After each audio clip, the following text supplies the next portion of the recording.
నమస్కారం. ప్రేక్షకులందరికీ శుభోదయం. ఈనాటి సిరి సంపదల శ్రావణం అనే శీర్షికన అశూన్యసేన వ్రతం సందర్భంగా ఎలాంటి విధి విధానాలు పాటించాలో, తద్వారా ఎలాంటి ప్రయోజనాలు సిద్ధింపజేసుకోవచ్చు, అలాగే శ్రావణ మాసంలో వచ్చే సోమవారం సందర్భంగా శివుణ్ణి ఏ విధంగా ఆరాధన చేస్తే సమస్త శుభాలు చేకూరతాయో పరిశీలిద్దాం. ప్రధానంగా ఈరోజు అశూన్యసేన వ్రతాన్ని ఆచరించాలని పురుషార్థ చింతామణి అనే ప్రామాణిక గ్రంథంలో చెప్పడం జరిగింది. దానికి కారణం ఏంటంటే, వైకుంఠంలో ఉన్నటువంటి లక్ష్మీనారాయణులు భూలోకానికి వచ్చి భూలోకంలో వాకుడు చెట్టు మొదట్లో శయనించే రోజు.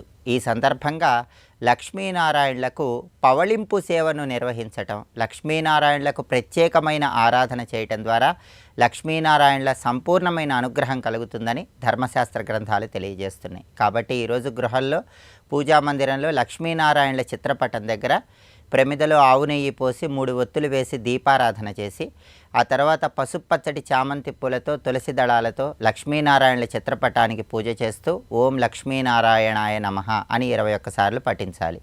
ఆ తర్వాత పచ్చకర్పూరంతో హారతి ఇచ్చి తీపి పదార్థాల్లో కొద్దిగా పచ్చకర్పూరం కలిపి లక్ష్మీనారాయణులకు నైవేద్యంగా సమర్పించాలి. అలాగే ఈరోజు సాయంకాలం పూట మీ గృహంలో ఉన్నటువంటి లక్ష్మీనారాయణుల చిత్రపటాన్ని లేదా లక్ష్మీనారాయణుల విగ్రహాలను ఊయలలో ఉంచి ఊయల సేవ చేయాలి. అలా వీలు కాని పక్షంలో దగ్గరలో ఉన్నటువంటి దేవాలయానికి వెళ్ళి దేవాలయంలో లక్ష్మీనారాయణుల పవళింపు సేవను దర్శించాలి. ఇలా చేస్తే అశూన్యసేన వ్రతం పూర్తవుతుంది. అంతేకాకుండా ఉదయం పూట లక్ష్మీనారాయణులను పూజించే సమయంలో లక్ష్మీనారాయణుల అనుగ్రహం కోసం ప్రత్యేకంగా అర్ఘ్యం ఇవ్వాలి. అర్ఘ్యం ఎలా ఇవ్వాలంటే, ఒక కలశం తీసుకొని ఆ కలశంలో గంగాజలం పోసి, ఆ గంగాజలంలో కొన్ని పుష్పాలు, అక్షింతలు, ఈ ఋతువులలో లభించేటటువంటి పండ్లు వీటన్నిటినీ వేసి ఆ కలశ జలాలతో లక్ష్మీనారాయణులకు అర్ఘ్యం ఇవ్వటం ద్వారా లక్ష్మీనారాయణుల సంపూర్ణమైన అనుగ్రహం కలుగుతుంది. కాబట్టి అశూన్యసేన వ్రతం సందర్భంగా ఈ ప్రత్యేకమైన విధి విధానాలు పాటించండి. లక్ష్మీనారాయణుల అనుగ్రహానికి సులభంగా పాత్రలకండి. అలాగే శ్రావణ సోమవారం పరమేశ్వరుడికి ఎంతో ప్రీతిపాత్రమైన రోజు కాబట్టి ఈరోజు సాయంకాలం పూట 5:15 నుంచి 5:45 మధ్య ప్రాంతంలో శివాలయంలో ప్రదక్షిణలు చేయటం ద్వారా మనోభీష్టాలన్నీ త్వరగా నెరవేర్చుకోవచ్చు.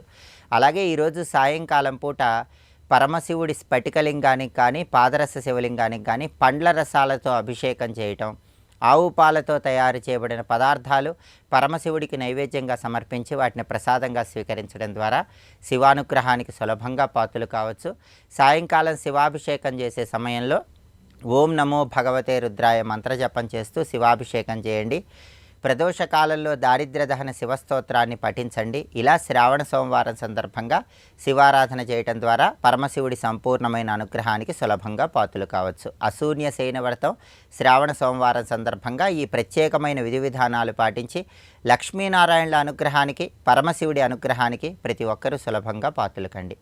రేపటి సిరి సంపదల శ్రావణం అనే శీర్షికన శ్రావణ మాసంలో వచ్చే సంకష్టహర చతుర్థి సందర్భంగా ఎలాంటి ముఖ్యమైన విధి విధానాలు పాటిస్తూ వినాయకుడిని పూజిస్తే సమస్త శుభాలు చేకూరతాయో, అలాగే రాఘవేంద్ర స్వామి వారి ఆరాధన సందర్భంగా రాఘవేంద్ర స్వామిని ఏ విధంగా పూజిస్తే సమస్త శుభాలు చేకూరతాయో పరిశీలిద్దాం. నమస్కారం.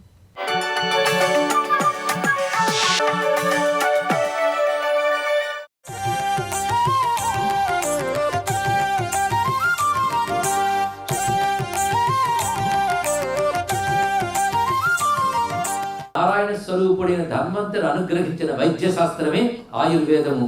ఆయుర్వేదం అనే వైద్య శాస్త్రం తన విజ్ఞాన సంపదగా కలిగిన భారతదేశానికి నమస్కారం, భారతీయ సంస్కృతికి నమస్కారం. అలా ధన్వంతరిని ధ్యానిస్తే చాలా రోగనాశనం అవుతుందండి.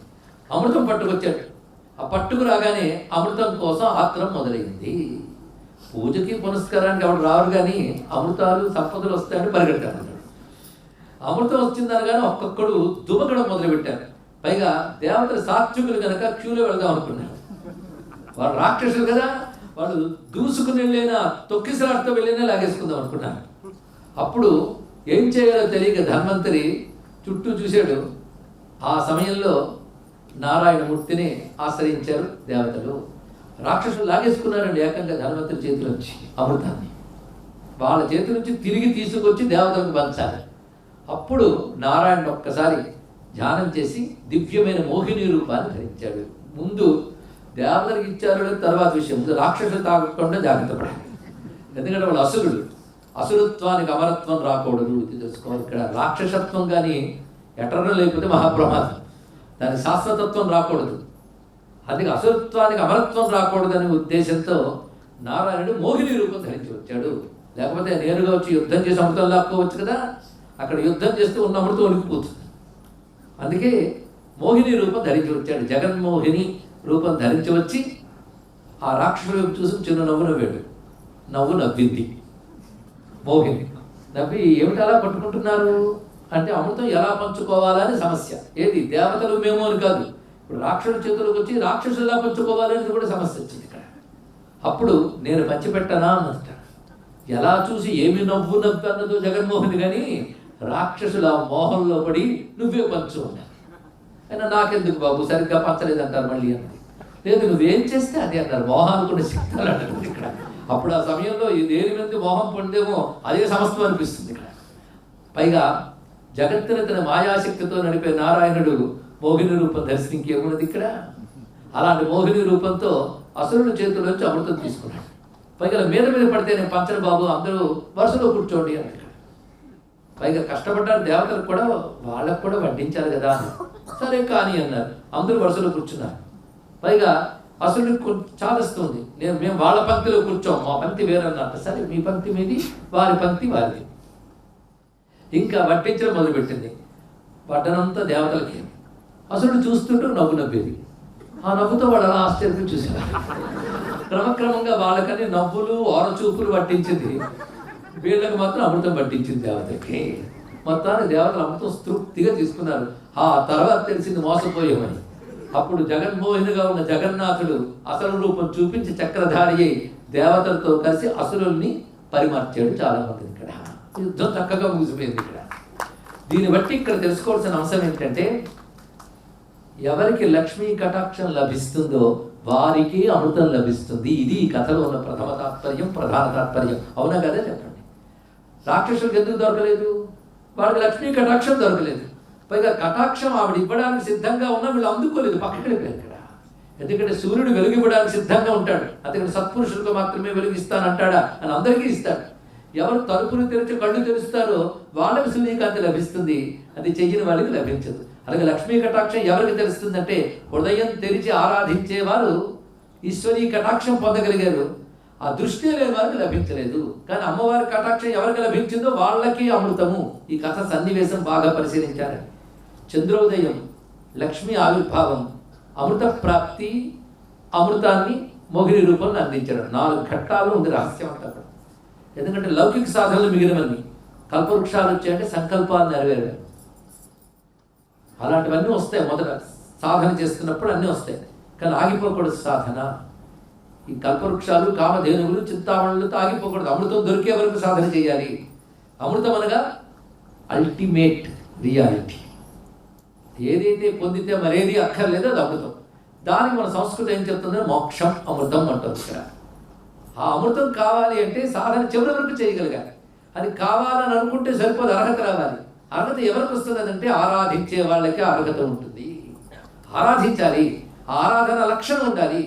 అందుకే పరమేశ్వర శక్తిని ఎవరు ఆరాధిస్తారో వాళ్ళకి ఇహలోక ఐశ్వర్యమనే కాకుండా మోక్షం కూడా ప్రాప్తిస్తుంది అని చెప్పడం కోసం అసలు ఈశ్వర శక్తిని గుర్తించాలంటే దైవత్వం ఉండాలి, దివ్య గుణములు ఉండాలి, డివైన్ క్వాలిటీస్. అవే మనకు దైవాసుర సంపత్ విభాగ యోగం గుర్తు చేసుకున్నాం భగవద్గీత. అందులో దైవాసుర సంపత్ విభాగ యోగంలో దైవీ గుణములు ఏమిటో చెప్తారు కృష్ణ పరమాత్మ. ఈ దైవీ గుణములు ఎవరికి ఉంటాయో వారికి మోక్షం లభిస్తుంది, ఆశ్రయ గుణములు ఉన్న వారికి బంధం లభిస్తుంది అని ఒక సూత్రం చెప్పేశాడు ఆయన. దైవీ సంపత్ విమోక్షాయ నిబద్ధాయ ఆసురీమత అని వాక్యం చెప్పాడు.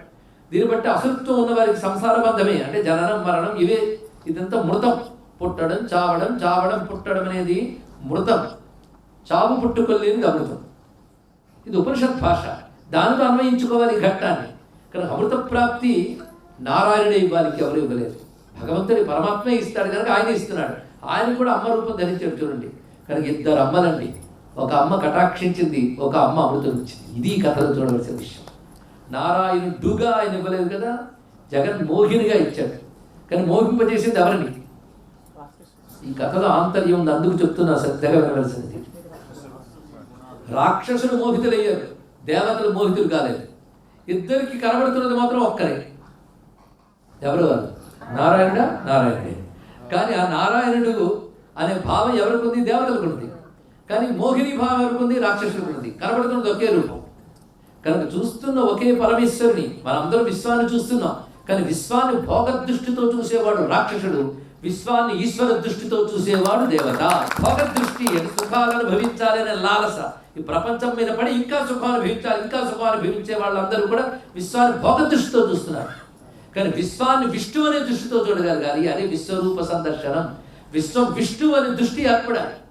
అది జ్ఞానం. విశ్వాన్ని విష్ణువుగా చూడటమే జ్ఞానం, మరొక మాట లేదండి. జ్ఞానం అనగా విశ్వాన్ని విష్ణువుగా చూడటం, క్రమక్రమంగా విశ్వాన్ని విస్మరించి విష్ణువునే చూడటం, అది జ్ఞానం అంటే, మరొకటి కాదు. అలాగా ఎదురుగా నిలబడ్డ విష్ణువు విష్ణువుగానే కనబడుతున్నాడు, దేవతలకి మోహినిగా కనబడుతున్నాడు రాక్షసులకి. అది విష్ణువు అంటారా? కానీ అమ్మ రూపం కదా, వాళ్ళకి వడ్డించినప్పుడు ఆ తల్లి వడ్డిస్తుంది కదా. ఏ తల్లి? అశేష జన మోహిని అరుణమాల్య భూషాంబరా జపా కుసుమ భాసురా జప విధౌ స్మరేదంబికా. అశేష జన మోహిని, అందరినీ మోహింపజేస్తుంది. కానీ దేవతా ప్రకృతి ఉన్న వారికి మోహం కాకుండా వడ్డించే తల్లి కనబడిందండి. విష్ణువు జగన్మాతగా దేవతలకు కనబడ్డాడు, జగన్మోహినిగా రాక్షసులకు కనబడ్డాడు. కనుక కనిపించే రూపం ఎవరిది? విష్ణువుదా అమ్మవారిదా? అమృతం వడ్డిస్తున్న రూపం ఒక్కసారి తలుచుకుంటే చేతిలో బంగారు పాత్ర, ఇంకో చేతిలో గరిట పట్టుకుని అమృతం వడ్డిస్తున్నదంటే అన్నపూర్ణాదేవి సాక్షాత్కరించట్లేదు. అన్నపూర్ణ ఎవరంటే ఎవరు? విష్ణు స్వరూపమే, జగన్మాత. కనుక ఇద్దరు మాతలు. మొదట వచ్చినటువంటిది మహాలక్ష్మి రూపం, రెండవది అమృతం వడ్డిస్తున్న రూపం.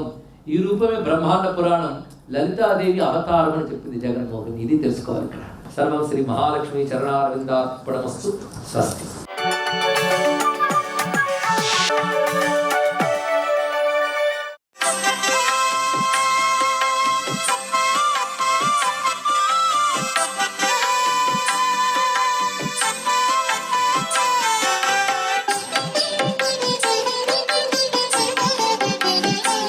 ఓం నమో వెంకటేశాయ. శ్రీ మహాలక్ష్మీ నమః. ఓం నమః శివాయ. శ్రీమాత్రే నమః.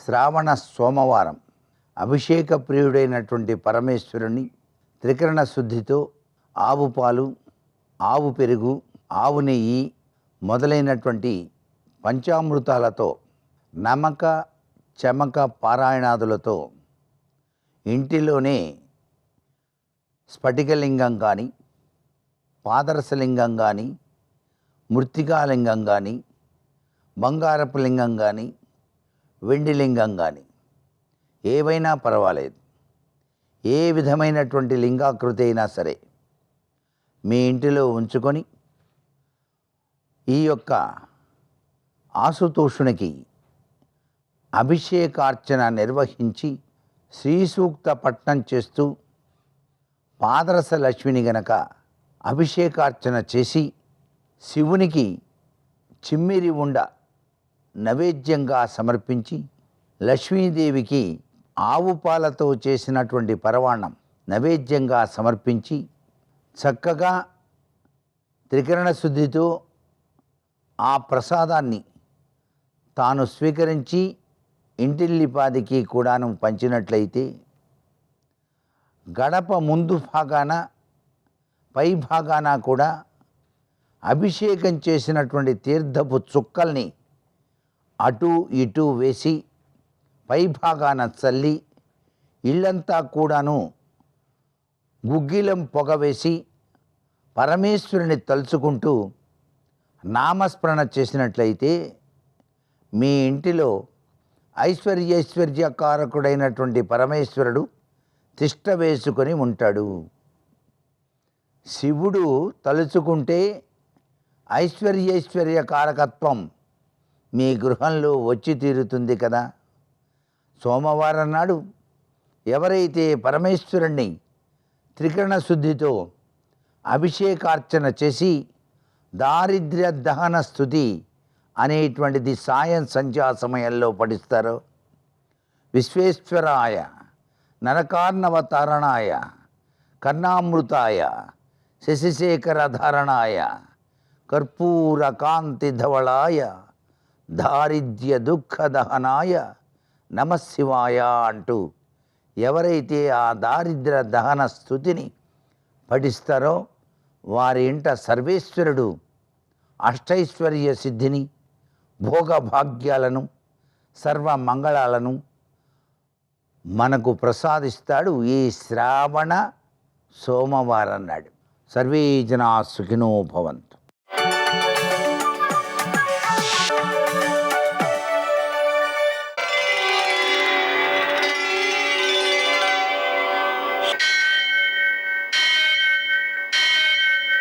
సహస్రశీరుషం దేవం విశ్వాక్షం విశ్వశంభువం విశ్వం నారాయణం దేవమక్షరం పరమం పదం విశ్వతః పరమాం నిత్యం విశ్వం నారాయణగుం హరిం విశ్వమేవేదం పురుషస్తద్విశ్వముపజీవతి పతిం విశ్వస్యాత్మేశ్వరం శాశ్వతం శివమచ్యుతం నారాయణం మహాజ్ఞేయం విశ్వాత్మానం పరాయణం.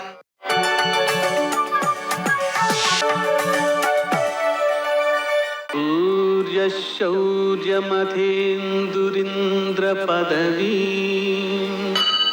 సన్మంగళం మంగళం. మృత్యుంజయాయ రుద్రాయ నీలకంఠాయ శంభవే అమృతేశాయ శర్వాయ మహాదేవాయ తే నమః. నేటి కాలమాన విశిష్టాలను గమనిద్దాం. స్వస్తి శ్రీ చాంద్రమాన విశ్వావసనామ సంవత్సరం దక్షిణాయనం వర్ష ఋతువు శ్రావణమాసం కృష్ణపక్షం సోమవారం. సూర్యోదయం 6 గంటల 1 నిమిషానికి, సూర్యాస్తమయం 6 గంటల 41 నిమిషాలకి. తిథి విధియ ఉదయం 10 గంటల 32 నిమిషాల వరకు. నక్షత్రం శతభిషం మధ్యాహ్నం 12 గంటల 58 నిమిషాల వరకు. వర్జం రాత్రి 7 గంటల 4 నిమిషాల నుంచి 8 గంటల 35 నిమిషాల వరకు. దుర్ముహూర్తం మధ్యాహ్నం 12 గంటల 46 నిమిషాల నుంచి 1 గంట 37 నిమిషాల వరకు. మరల మధ్యాహ్నం 3 గంటల 18 నిమిషాల నుంచి 4 గంటల 9 నిమిషాల వరకు. అమృతకాలం ఉదయం 6 గంటల 1 నిమిషం నుంచి 7 గంటల 34 నిమిషాల వరకు. మరల తెల్లవారుజామున 4 గంటల 13 నిమిషాల నుంచి 5 గంటల 44 నిమిషాల వరకు.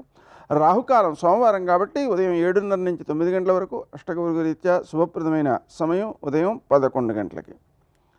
నేటి విశేషం శివనక్త వ్రతం.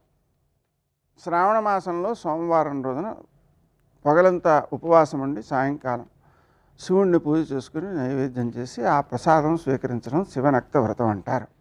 దీన్ని ఆచరించడం ద్వారా విశేషమైన సత్ఫలితాలు సిద్ధిస్తాయి. శివ పరివారాన్ని పూజ చేయడం మంచిది. శివ పరివారాన్ని పూజ చేయడం ద్వారా భౌతికమైనటువంటి నిత్యావసరములన్నీ తీరిపోతాయి. ఎలా? ఐశ్వర్యం ఈశ్వరాదిచ్చేది. ఈశ్వరుడు ఐశ్వర్యాన్ని ఇస్తాడు, ఐశ్వర్యం కావాల్సిందే. అలాగే వైద్యనాథుడు ఆరోగ్యాన్ని ఇస్తాడు. మృత్యుంజయుడు అపమృత్యు దోషాన్ని తొలగిస్తాడు. అన్నపూర్ణ ఆహారాన్ని అందిస్తుంది. గణపతి విఘ్నాలు తొలగిస్తాడు. కుమారస్వామి లౌకిక అలౌకిక జ్ఞానముల సమన్వయాన్ని ఇస్తాడు. గంగ సకల పాపాలని తొలగిస్తుంది. ఇంతకంటే ఏం కావాలండి? అందుకని ఆ శివుణ్ణి పరివారంతో సహా పూజ చేసుకోవడం ద్వారా నిత్యావసరములన్నీ తీరి ఆనందప్రదమైన జీవనం సిద్ధిస్తుంది. నేటి ఆణిముత్యాలు.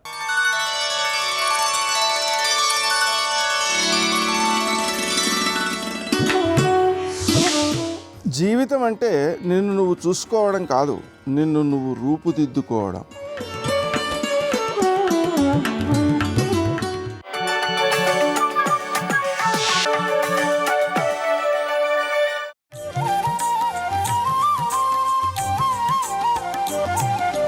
సౌభాగ్యలక్ష్మీ రావమ్మ అమ్మా, సౌభాగ్యలక్ష్మీ రావమ్మ.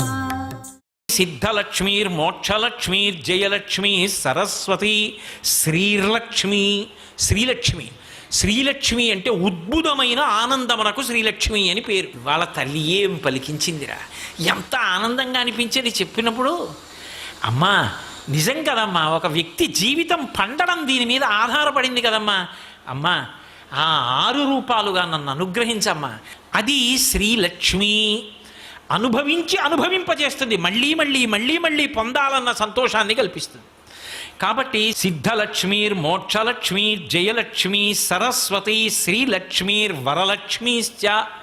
వర అన్న శబ్దానికి అర్థం ఏంటంటే శ్రేష్టము అని. అన్నీ ఎందులోకి వెళ్ళిపోతాయో దాన్ని వరలక్ష్మి అంటారు. ఇప్పుడు ఈ లక్ష్మీ స్వరూపాలు ఇవి, ఇప్పుడు నేను వేదం 6 చెప్పింది అని 6 చెప్పాను. ఒక పిల్లవాడు ఒక పిల్లని చేపట్టాడు వివాహంలో. దేనికి చేపట్టాడు? ధర్మ ప్రజాపత్యర్థం, నా కామాన్ని ధర్మంతో ముడివేసి నా తేజస్సుని ఎందు నిక్షేపిస్తాను, నా వంశం నిలబడాలి, నాకు నీ వలన సంతానము కావాలి అని కోరుకున్నాడు. ఆయన కోరుకున్నాడు, తప్పకుండా మీకు 10 మంది సంతానాన్ని కనిస్తాను అని చెప్పి ఆమె అంది. వాళ్ళిద్దరి మనసుల్లో ఆ కోరికుంది. ఆమెకి మనసారా కోరికుంది ఆయన తన వలన తండ్రి కావాలి అని. ఆయనకి ఈమె వలన నేను ధర్మ సంతానాన్ని పొందాలి కోరికుంది. వాళ్ళిద్దరికీ ఉంటే సరిపోతుందా? ఆమె పిల్లలతో నడిచొస్తోంది అంటే ఆ రోజున వివాహంలో ఇంతమంది అక్షతలు వేసి చేసిన ఆశీర్వచనాలు నిజమయ్యాయి. లక్ష్మిగా నడుస్తోంది సంతానంతో. అప్పుడు సంతాన లక్ష్మిగా కూడా చేరిందిగా. ఎంతమంది అయినా లక్ష్ములే. ఆఖరికి కాయలతో ఉన్న మామిడి చెట్టు కూడా లక్ష్మి. మీరు పేరు పెట్టుకోగలిగితే. కాబట్టి ప్రధానంగా అనుగ్రహ శక్తులుగా ఎన్ని రకాలైన లక్ష్మీ కటాక్షాలు ఉన్నాయో అన్ని కటాక్షాలు శ్రేష్టత్వము చేత వరలక్ష్మి ఎందు అన్వయమైపోతాయి. చివరికి వరలక్ష్మిని చెప్తారు, మోక్షలక్ష్మిని చివరికి మధ్యలోకి తెస్తారు. ఎందుకంటే ఆ సంతోషం దగ్గరికి పూర్తి చేయాలి కాబట్టి. లక్ష్మీ కటాక్షం చెప్పినప్పుడు మాత్రం సిద్ధలక్ష్మి పక్కకి మోక్షలక్ష్మి వచ్చింది. అది వేదం యొక్క హృదయం. అది నేను మీరు కాదు చెప్పింది, అది చెప్పింది పరమేశ్వరుడు. లక్ష్మీ కటాక్షము యొక్క తీరు ఎలా ఉండాలో, దాని చేత అందరూ ఎలా సంతోషపడాలో, ఆ క్రమాన్ని ఆవిడ ఎలా అనుగ్రహిస్తుందో చెప్పారు. అందుకే ఇప్పటికీ కూడా మన దేశంలో ఒక ఆచారం, మనం ఏదైనా పని చేస్తున్నాం అనుకోండి, నేను చేస్తున్నాను అని చెప్పి ఎప్పుడు చెయ్యను, అలా చెయ్యకూడదు కూడా. అందుకే సంకల్పము కార్యముగా మారడం వెనక, సంతోషము నిలబడము వెనక లక్ష్మీ కటాక్షం ఉంది.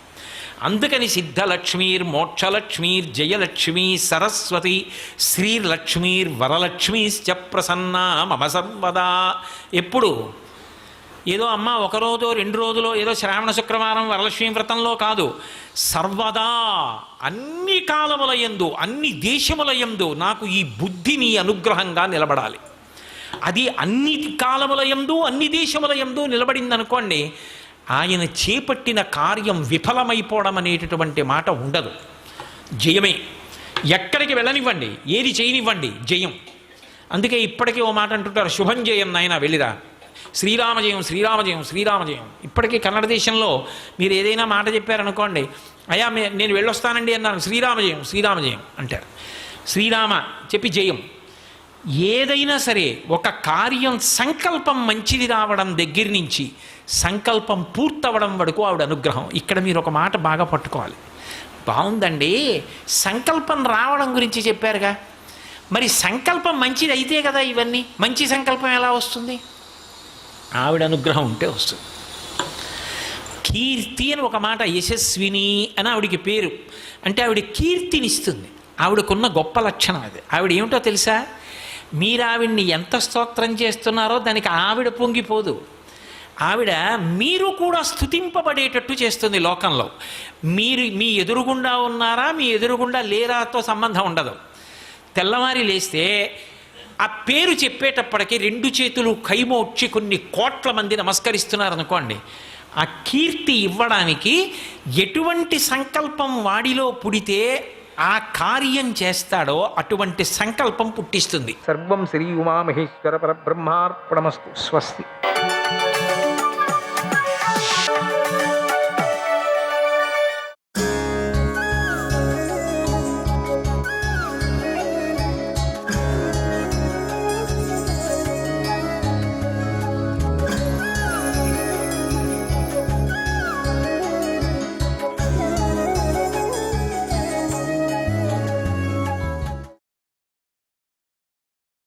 రుక్మిణీదేవి ఇలా మాట్లాడుతూ ఉండగానే అక్కడ శ్రీకృష్ణుడి భవనంలోకి నారద మహర్షి వచ్చి శంబరాసురవధ మొదలైన విశేషాలన్నీ చెప్పేశాడు.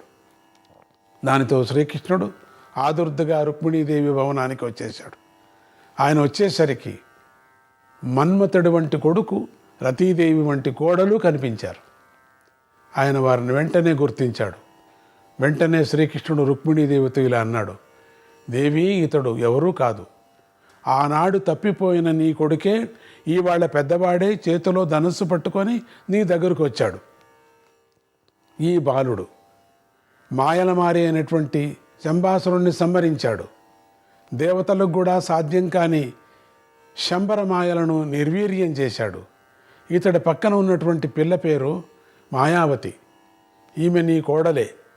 ఈమె కొన్ని కారణాల వల్ల కొంతకాలం పాటు శంబరాసుడి గృహంలో ఉండిపోయింది. అందరూ ఈమెను శంబరుడి భార్య అనుకున్నారు. అది నిజం కాదు. ఈమె శంబర గృహంలో ఉన్న నిత్య కన్యగానే ఉంది. ఈ పిల్ల మన కోడలు.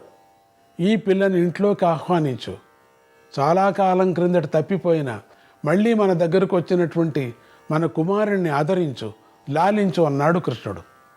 ఆ మాటలు విని రుక్మిణీదేవి పరమానందపడుతూ, నా ఊహే నిజమైంది, నేను ఇవాళ ధన్యురాలని అయ్యాను. నా కొడుకు నాకు దొరికాడు. ఒట్టిగా కాదు, కోడలతో సహా దొరికాడు.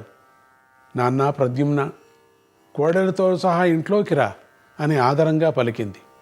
ప్రద్యుమ్నుడు తల్లికి తండ్రికి పాద నమస్కారాలు చేసి ఈలోగా అక్కడికి వచ్చినటువంటి బలరాముడికి కూడా పాద నమస్కారాలు చేశాడు. ఆ విధంగా ప్రద్యుమ్నుడు భార్య సమేతంగా శ్రీకృష్ణ కుటుంబంలో కలిసిపోయాడు. అలా ఉంటూ ఉండగా ఒక రోజున ప్రద్యుమ్నుడు బలరాముడి దగ్గరికి వెళ్ళి ఆ మాటలు ఈ మాటలు చెప్పి చివరికి ఇలా అన్నాడు. పెదనాన్నగారు, మీరు నిత్యము ఏదో మంత్రజపం చేస్తూనే ఉంటారు కదా. మీ జపతపం వల్ల దేవతలందరూ మీకు స్వాధీనంగా ఉంటారని యదుకులంలోని పెద్దలంతా అంటున్నారు కదా. నాకు చిన్నప్పటి నుంచి మాయ విద్యలే బోధించారు నాకు. కానీ ఎవరూ దేవతా మంత్రాలు బోధించలేదప్పుడు. సర్వ భయాలను పోగొట్టే దివ్య స్తోత్రం ఏదైనా మీరు దయతో నాకు ఉపదేశించండి అని ప్రార్థించాడు ప్రద్యుమ్నుడు. అన్నీ మాయ విద్యలే నాకు అక్కడ నేర్పించారు. ఒకటి దేవతా మంత్రం రాలేదు నాకు. ఆ మాట వింటూనే బలరాముడు ఏమీ ఆలస్యం చేయకుండా, పెదనాన్న, నాయనా ప్రద్యుమ్న, ఆహ్నిక స్తోత్రం అనేటువంటి పేరుతో ఒక అద్భుత మంత్రం ఉంది. దీన్ని సర్వకాలాల్లోనూ జపించవచ్చు. విశేషించి సాయంకాలాల్లో జపిస్తే ఆ వ్యక్తి యొక్క మనస్సు పరిశుద్ధమైపోతుంది, సర్వ భయాలు తొలగిపోతాయి. ఈ స్తోత్రాన్ని నేనే కాదు, మీ నాన్న మరికొంతమంది మహర్షులు కూడా నిత్యము జపిస్తూ ఉంటారు. దీనిని నీకు ఇప్పుడే ఉపదేశిస్తాను, జాగ్రత్తగా ధారణ చెయ్యి అంటూ 100 శ్లోకాలకు పైబడిన మహాస్తోత్రాన్ని బలరాముడు ప్రద్యుమ్నుడికి ఉపదేశించాడు. ఈ స్తోత్రాన్ని గురించి వైశంపాయన మహర్షి ఇలా వివరించాడు. జనమేజయ మహారాజా, ఈ మహాస్తోత్రాన్ని ఎవరు విన్నా జపించిన వారికి ఆయుష్యము, ఐశ్వర్యము, విజయము వృద్ధి పొందుతాయి. ఆ వ్యక్తికి అన్ని పనులు సఫలమవుతాయి. ఇది వేదాలతో సమానమైనది. మేధావృద్ధిని కలిగించేది, రోగాలను పోగొట్టేది, వంశవృద్ధిని కలిగించేది. దీన్ని రోజూ పఠించటం కుదరకపోయినా పూర్ణిమ, అమావాస్య వంటి పర్వాలలో జపించినా కూడా ఈ స్తోత్రంలో చెప్పబడిన సమస్త దేవతల అనుగ్రహము లభిస్తుంది అన్నాడు బలరాముడు. మహనీయోపాఖ్యానం. ఇప్పుడు ప్రద్యుమ్నుడు శంబరాసురుణ్ణి సంహరించిన నెలలోనే జాంబవతీదేవికి సాంబుడు జన్మించాడు. ఈ సాంబుడు అంటే బలరాముడికి చాలా గారాభంగా ఉండేది. అందుచేత ఆయన తన దగ్గర ఉండే శస్త్ర విద్యలన్నీ సాంబుడికి నూరిపోశాడు. దానివల్ల యాదవుల్లో బలరాముడి తరువాత సాంబుడే మహావీరుడనే పేరు ఏర్పడింది. ఈ సాంబుడి అండ చూసుకొని శ్రీకృష్ణుడు తన దిగ్విజయాలను మరింత పెంచాడు. క్రమంగా ద్వారకానగర సంపద దేవేంద్రుడికి కూడా అసూయ కలిగించే స్థాయికి పెరిగిపోయింది. మొదట్లో భరతఖండంలోని రాజులు ద్వారకా రాజ్యాన్ని పెద్ద రాజ్యంగా లెక్క చేయలేదు. కానీ క్రమక్రమంగా శ్రీకృష్ణుడి బలం పెరిగిపోయిన కొద్దీ వారి దృష్టి ద్వారకా రాజ్యంపై పడసాగింది. ఇలా ఉండగా హస్తినాపురంలో దుర్యోధనుడు ఒక పెద్ద యజ్ఞం చేశాడు. ఆ యజ్ఞానికి నానా దేశాల రాజులు వచ్చారు. అక్కడ ద్వారకా రాజ్యాన్ని గూర్చిన చర్చ బాగా జరిగింది. అక్కడ క్రమంగా ఆ రాజులందరికీ ఆ ద్వారకా రాజ్యాన్ని ఒకసారి చూసి వద్దామని కోరిక బయలుదేరింది. వారు తమ కోరికను శ్రీకృష్ణుడికి కబురు చేశారు. శ్రీకృష్ణుడు వారందరికీ ఆదరంగా స్వాగతం పలికాడు. దుర్యోధనుడి యజ్ఞం పూర్తయిన తర్వాత దుర్యోధనుడితో సహా చాలామంది రాజులు ద్వారకా రాజ్యానికి వచ్చారు. అలా వచ్చిన వారిలో పాండవులు, పాంచాల రాజులు, పాండ్యులు, చోళులు, కళింగులు, బాఖ్లీకులు, ద్రావిడులు, ఖసులు మొదలైన వారంతా ఉన్నారు. వీరసేన 18 అక్షోహిణులు కూడా ఉంది. ద్వారకా నగరంలో రైవతక పర్వతం చుట్టూ ఈ రాజులందరికీ బసలు ఏర్పాటు చేశాడు. వీరందరి గౌరవార్థం ఒక ప్రత్యేక రాజు సమావేశం కూడా ఏర్పాటైంది. రాజు కాకపోయినా శ్రీకృష్ణుడు కూడా ఆ సమావేశానికి వచ్చేశాడు. వచ్చిన రాజులంతా ద్వారకా సామ్రాజ్య వైభవానికి ఆశ్చర్యపోతూ అనేక రకాలుగా శ్రీకృష్ణుడిని అభినందించసాగారు. ఉన్నట్టుండి ఆకాశమంతా కారుమబ్బులతో కమ్ముకుపోయింది. వాన లేదు కానీ మెరుపులు, ఉరుములు చాలా హడావిడిగా ఉన్నాయి. రాజులంతా ఈ హఠాత్ పరిణామం విపరీతంగా ఉంది, ఆశ్చర్యపోయారు. వాళ్ళంతా ఆకాశం వంక చూస్తూ ఉండగానే ఆ మబ్బులంతా చీల్చుకుంటూ ఆకాశం నుంచి దూకినంత హడావుడిగా నారద మహర్షి సభలోకి ప్రవేశించి సూటిగా శ్రీకృష్ణుడు ఎదుట వాలాడు. నారదుడు ఇలా దిగాడో లేదో ఆకాశంలోని మబ్బులన్నీ తలో పక్కకి చెల్లా చెదరైపోయాయి. వచ్చిన నారద మహర్షి రాజుల వంక చూడకుండా సూటిగా శ్రీకృష్ణుడి వంకే చూస్తూ, హే పురుషోత్తమ, దేవతల అందరికన్నా ఆశ్చర్యకరమైన వాడివి నువ్వే ఒక్కడివే, నీ వంటి మహనీయుడు మరొకడు లేడు అన్నాడు. ఈ మాటలు విన్న శ్రీకృష్ణుడు చిరునవ్వు నవ్వుతూ, నారద మహర్షి, నేను దక్షిణలతో కలిసి ఉంటే మీరు చెప్పినట్లుగానే ఆశ్చర్యకరుణ్ణి అవుతాను, మహనీయుణ్ణి కూడా అవుతానన్నాడు. ఈ మాట వింటూనే నారద మహర్షి 2 చేతులు జోడించి తల మీద పెట్టుకొని, ప్రభో శ్రీకృష్ణ, నాకు పరిపూర్ణమైన సమాధానం లభించింది, నేను వచ్చిన పని అయిపోయింది, నేను వెళ్ళొస్తా అన్నాడు. సభలో కూర్చున్న రాజులందరికీ శ్రీకృష్ణ నారద సంవాదం కొంచెం కూడా అర్థం కాలేదు. వాళ్ళు ఆశ్చర్యపడుతూ శ్రీకృష్ణుడితో, శ్రీకృష్ణ, మీ సంభాషణలో రహస్యం ఏమిటో మాకు అర్థం కావటం లేదు, మేము వినొచ్చు అనుకుంటే దాన్ని దయచేసి వివరించు అని అడిగాడు. శ్రీకృష్ణుడు మళ్ళీ మనోహరంగా నవ్వి, ఆ రహస్యమేదో ఈ మహర్షే చెబితేనే బాగుంటుంది. నారద మహర్షి, దయచేసి ఈ సువర్ణ సింహాసనాన్ని అలంకరించి ఈ రాజుల ప్రశ్నకు తగిన సమాధానం చెప్పండి అన్నాడు. నారద మహర్షి రాజులందరినీ సంబోధిస్తూ ఒక విచిత్రమైన కథ చెప్పాడు.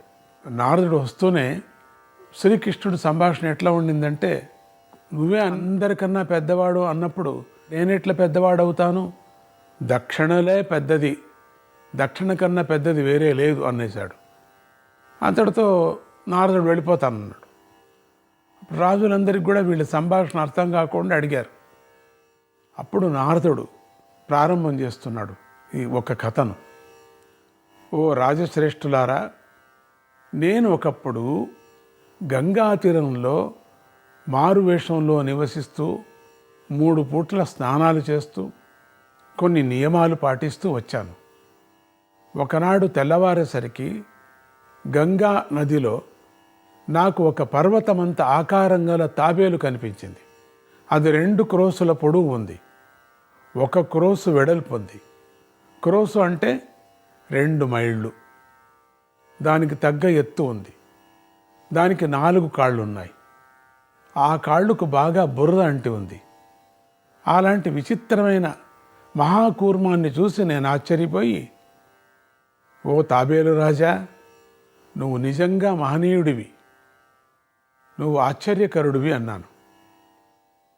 ఆ తాబేలు మానవ భాషతో నాతో ఇలా అంది, మహర్షి, నేను మహనీయుడిని ఎలా అవుతాను?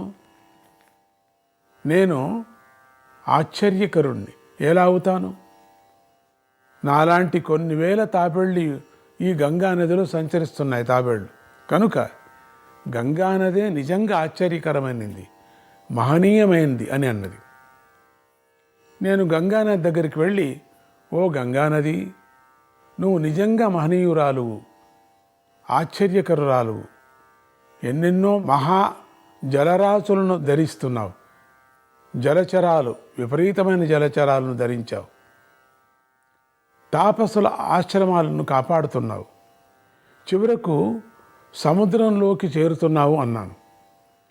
అప్పుడు గంగానది దేవత ప్రత్యక్షమై, ఓయి కలహప్రియా, లేనిపోని తగులు పెట్టకు, నాలాంటి నదులు కొన్ని వేలు సముద్రంలో కలుస్తున్నాయి.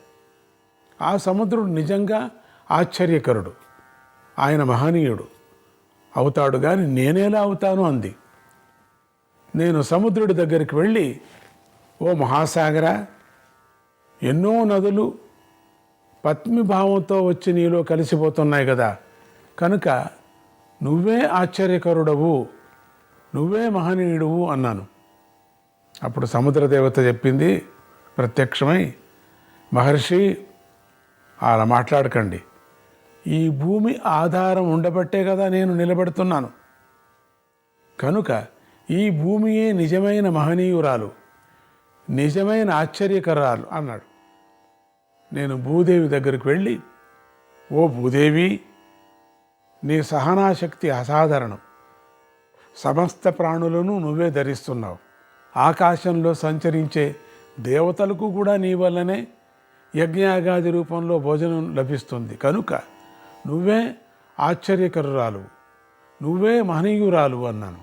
భూమిదేవత ప్రత్యక్షమై, ఓ కలహప్రియ మహర్షి, అలా అనకు, నన్ను నిజంగా మోసేది ఈ పర్వతాలు, అవే మహనీయమైనవి, అవే ఆశ్చర్యకరమైనవి అన్నది. నేను పర్వతాల దగ్గరికి వెళ్ళా. ఓ పర్వత దేవతలారా, బంగారము, రత్నాలు, రకరకాల మూలధాతువులు మొదలైనవన్నీ మీలో నుంచే జన్మిస్తున్నాయి, మీరే మహనీయులు అన్నాను. అప్పుడు పర్వతదేవులు ప్రత్యక్షమై, మహర్షి, అంత మాట అనకండి, దేవతలలో బ్రహ్మే నిజమైన మహనీయుడు, ఆయనే ఆశ్చర్యకరుడు అన్నారు. నేను బ్రహ్మదేవుడి దగ్గరకు కూడా వెళ్ళా. శిరస్సు వంచి నమస్కరించి ఎక్కువ మాట్లాడలేక, భగవాన్, మీరు ఒక్కరే జగద్గురువులు, మీరే మహనీయులు, మీరే ఆశ్చర్యకరులు, ఎందుకంటే ఈ ప్రపంచాన్నంతా మీరే సృష్టించారు, సకల దేవతలకు ఆది దేవులు మీరే అన్నాను. అప్పుడు బ్రహ్మదేవుడు, నారదా, ఏం మాటలివి, నిజమైన ఆశ్చర్యకరాలు, నిజమైన మహనీయులు వేదాలే, నన్ను ధరించేవి వేదాలే, నిజానికి నేను వేద స్వరూపుణ్ణి, ఆ మాట గ్రహించు అన్నాడు. నేను వేదాల దగ్గరికి వెళ్ళా. వాటిని రకరకాలుగా స్తోత్రం చేసి, బ్రహ్మదేవుడు కూడా మీరే శ్రేష్ఠులని, ఆశ్చర్యకరులని, మహనీయులని ఒప్పుకున్నాడు అన్నాను.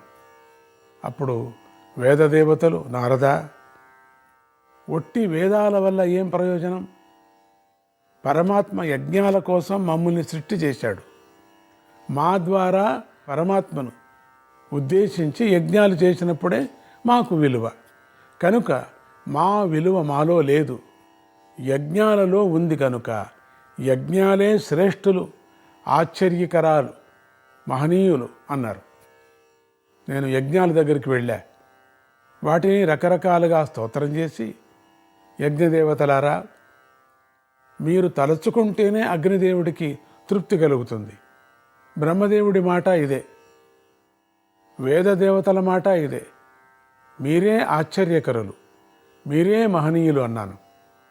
అప్పుడు యజ్ఞదేవతలు, మహర్షి, ఆశ్చర్య శబ్దము, మహనీయ శబ్దము మాకు అతకవు, యజ్ఞం అంటే విష్ణువే, మాకు ఆ మహావిష్ణువే ఆధారం, యజ్ఞాల యొక్క ఫలితాన్ని ప్రసాదించే మహాత్ముడు శ్రీ మహావిష్ణువే, కనుక నిజమైన ఆశ్చర్యకరుడు శ్రీ మహావిష్ణువే. నిజమైన మహనీయుడు కూడా మహావిష్ణువే అన్నారు.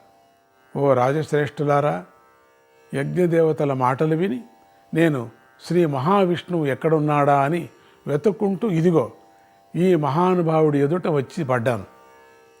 యజ్ఞదేవతల మాటలను మనస్సులో ఉంచుకొని శ్రీకృష్ణ భగవానుడితో అయ్యా మీరే ఆశ్చర్యకరులు, మీరే మహనీయులు అన్నాను. దానికి ఆయన కొంచెం సవరణ చేస్తూ దక్షిణలతో కలిసినప్పుడే యజ్ఞాలు సార్థకమవుతాయి గనుక నారద, నేను దక్షిణలతో కలిసి ఉంటేనే ఆశ్చర్యకరుణ్ణి, మహనీయుణ్ణి అవుతాను అని సమాధానం చెప్పాడు. కనుక తాబేలుతో ప్రారంభమైన నా అన్వేషణ శ్రీకృష్ణ పరమాత్మ యొక్క సమాధానంతో పరిసమాప్తమైంది. అందుకే నేను వచ్చిన పని పూర్తి అయ్యింది, నాకు సమాధానం దొరికింది అని నేను అన్నాను. అందుకే దక్షిణలతో యజ్ఞాన్ని ఎంత పూర్తిగా అయిన తర్వాత, ఆ యజ్ఞం అయిన తర్వాత చుట్టూ ఉండే ఋత్వీకులకే కాదు వచ్చిన వాళ్ళందరికీ కూడా దక్షిణలతో సమాధాన పరిచినప్పుడు మాత్రమే సంతోషం అవుతుంది అంటారు. అప్పుడు యజ్ఞము సమాప్తమవుతుంది. ఇది మొదటి నుంచి ఎన్ని మహత్తులు ఉండినప్పటికి కూడా యజ్ఞము చివరిలో ఇచ్చేటువంటి దక్షిణనే మహత్తరమైనటువంటిది. ఓ రాజశ్రేష్ఠులారా, శ్రీకృష్ణ పరమాత్మ చెప్పుకున్నాడు కనుక మా సంభాషణంలోని నిగూఢ తత్వాన్ని మీకు అందరికీ చెప్పాను. ఇక నేను వెళ్ళి వస్తాను. ఇలా అంటూనే నారద మహర్షి ఆకాశంలోకి ఎగిరిపోయాడు. ఈ సంఘటనతో వచ్చిన రాజులందరికీ ద్వారకా రాజ్యం యొక్క భౌతిక వైభవం మాత్రమే కాక శ్రీకృష్ణ పరమాత్మ యొక్క దివ్య వైభవం కూడా స్పష్టంగా తెలిసి ఆశ్చర్యభరితులై శ్రీకృష్ణుడి దగ్గర సెలవు తీసుకొని తమ తమ రాజ్యాలకు వెళ్ళిపోయారు. కథ వింటున్న జనమేజయ మహారాజు వైశంపాయ మహర్షిని, నారద మహర్షి శ్రీకృష్ణ మహిమను మహారాజసభకు ప్రదర్శించిన విధానం చాలా అద్భుతం, నాకు తృప్తి కలగటం లేదు. శ్రీకృష్ణ మహిమను వివరించే మరో సన్నివేశం ఏదైనా చెప్పండి అన్నాడు. వైశంపాయన మహర్షి ఇలా చెప్పాడు, జనమేజయ, శ్రీకృష్ణ మహిమను 100 ఏళ్ళు వర్ణించినా పూర్తిగా చెప్పలేం. అయినా నువ్వు అడిగావు గనుక మీ తాతగారు స్వయంగా చెప్పిన సన్నివేశం ఒకటి చెబుతాను విను. భీష్ముల వారు అంపశయ్య మీద శయనించి ఉన్న సమయంలో పంచపాండవులకే కాక అనేక మంది మహారాజులు ఆయన చుట్టూ నిలబడి ఉన్నారు. అప్పుడు భీష్ముల వారు అర్జునుడిని పిలిచి, నాయనా, నువ్వు చూసిన ఈ కృష్ణతత్వ సన్నివేశాన్ని మీ అన్నగారికి వివరించు అన్నాడు. అప్పుడు అర్జునుడు ఈ క్రింది కథ చెప్పాడు. పూర్వం ఒకసారి అర్జునుడు చుట్టం చూపుగా ద్వారకా నగరానికి వెళ్ళాడు. అక్కడ సరదాగా కొన్నాళ్ళు ఉండిపోయాడు. అర్జునుడు అక్కడ ఉన్న రోజుల్లో ఒక రోజున శ్రీకృష్ణుడు ఏకాహ దీక్షతో ఒక చిన్న యజ్ఞం చేయాలని ప్రారంభించాడు. శ్రీకృష్ణుడు దీక్షలో కూర్చున్న కొద్దిసేపటికి ద్వారకా నగరంలోని పండితోత్తముడు ఒకడు ప్రభువు రక్షించు రక్షించు అంటూ అదరాబదరగా శ్రీకృష్ణుడి దగ్గరికి వచ్చాడు. పైగా ప్రభువు రక్షించే అధికారం మీదే, ఎవరు రక్షిస్తారో వారికి రక్షింపబడే వారి పుణ్యంలో 4వ వంతు లభిస్తుంది అని ధర్మశాస్త్రం కూడా చెప్పాడు. నారాయణ నారాయణ, హరే కృష్ణ.